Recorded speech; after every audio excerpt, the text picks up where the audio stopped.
हम सब बनना आगे बढ़ेगी।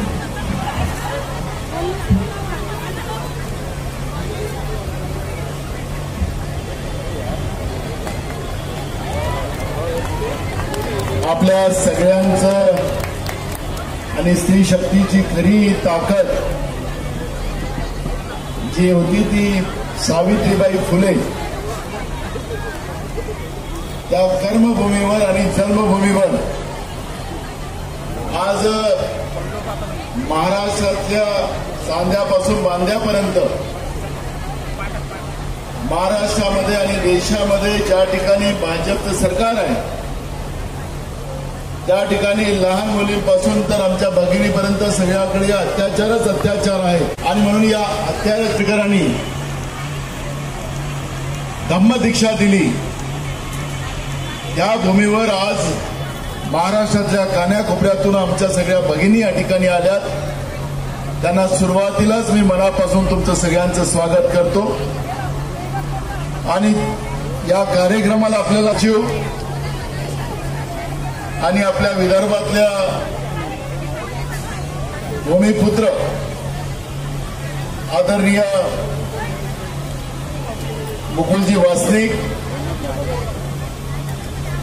राष्ट्रीय महिला काँग्रेसच्या अध्यक्ष आमच्या ताई अलकाताई लांबा,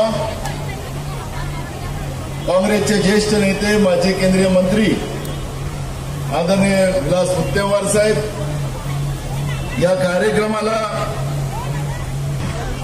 और 100% रिजल्ट आया। एक भी बहन हमारी गिरी नहीं, उसमें से एक बहन हमारी प्रतिभा ताई धानोरकर, वो भी सांसद करके यहाँ आपके सामने आई है। और सबसे ज्यादा वोटों से हमारी बहन यहाँ पर चुन के आई है और भाजपा के एक सीनियर मंत्री को पूरी ताकत के साथ पूरा मट्टी पलित कर मेरी बहन यहां पे चुन के तालियां बजा के उनका स्वागत है। यहां पर उपस्थित हुए हमारे कांग्रेस के ज्येष्ठ नेते सतीश चतुर्वेदी जी, नितिन राउत जी, सुनील केदार जी, अनिल समत जी, हमारे महाराष्ट्र के कांग्रेस के प्रवक्ता लोंढे जी और हमारी सबकी ताई कौन? आवाज कम आ रहा है, इधर सुनिए। हमारी ताई संध्या ताई इधर है। हमारी ताई संध्या ताई, हमारी महाराष्ट्र प्रदेश कांग्रेस की अध्यक्षा, हमारे रामटेक के सांसद बर्वे जी, भंडारा गोंदिया के सांसद डॉक्टर प्रशांत पडोले जी, हमारे गढ़चिरौली के सांसद डॉक्टर रामदेव किसान जी, हमारी जिला परिषद की अध्यक्षा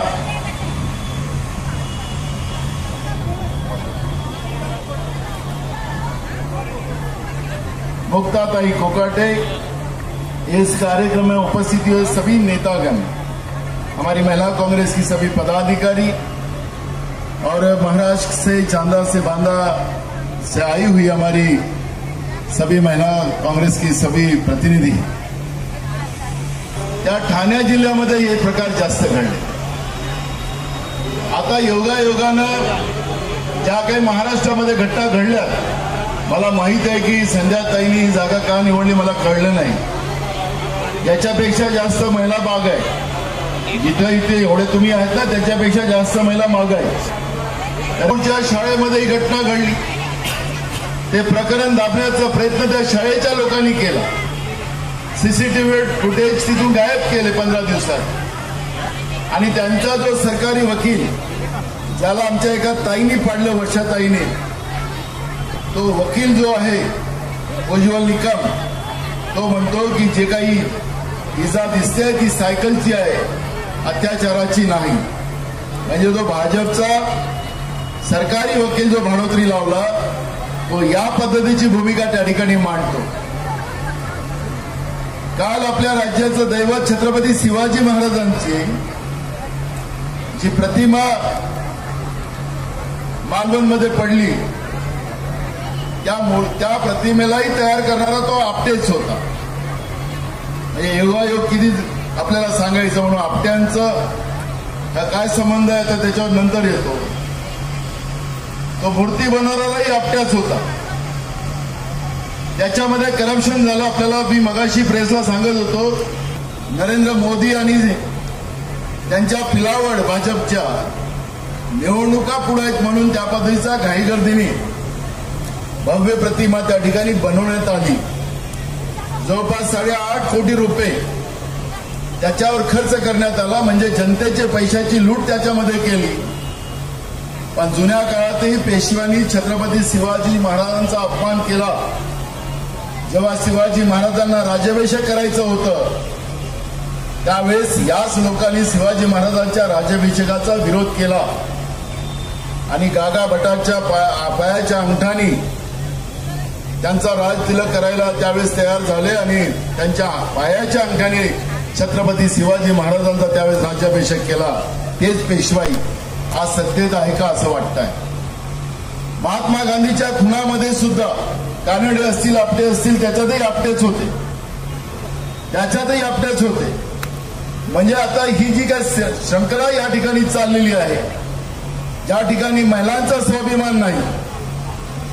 राहुलजी नेहमी सांगतात की भाजपच्या जे मूळ संस्था RSS त्याच्यामध्ये महिलांना स्थान नाही. म्हणजे याचा अर्थ आहे की महिलांचा अपमान, छत्रपती शिवाजी महाराजांचा अपमान हे महाराष्ट्रामध्ये ठरवून केलं जात आहे का, हा प्रश्न या निमित्ताने निर्माण होते आहे. देवेंद्र फडणवीस सांगतात की आम्ही राजकारण करतोय. देशाचे संरक्षण मंत्री आले, राज्याचे मुख्यमंत्री, राज्याचे दोन्ही उपमुख्यमंत्री त्या कार्यक्रमाला उपस्थित होते. सांस्कृतिक संचालकाचं त्या ठिकाणी प्रमाणपत्र लागतं की ते बरोबर आहे की नाही, पण तेही पाहिलं नाही. आणि काही न पाहता त्या ठिकाणी मताच्या लालचीपोटं या लोकांनी गेल्या 2 दिवसाच्या पहिले आपण पाहिलं आणि राज्याचा मुख्यमंत्री सांगतो की हवा जास्त होती. समुद्राच्या काठावर एकच शिवाजी महाराजांची प्रतिमा नाही आहे. इंडिया गेटवर सुद्धा छत्रपती शिवाजी महाराजांची प्रतिमा आजची नाही आहे, ती अनेक वर्षाची आहे. तिथे हवा चालते. हवामान खातं सांगतं की हवा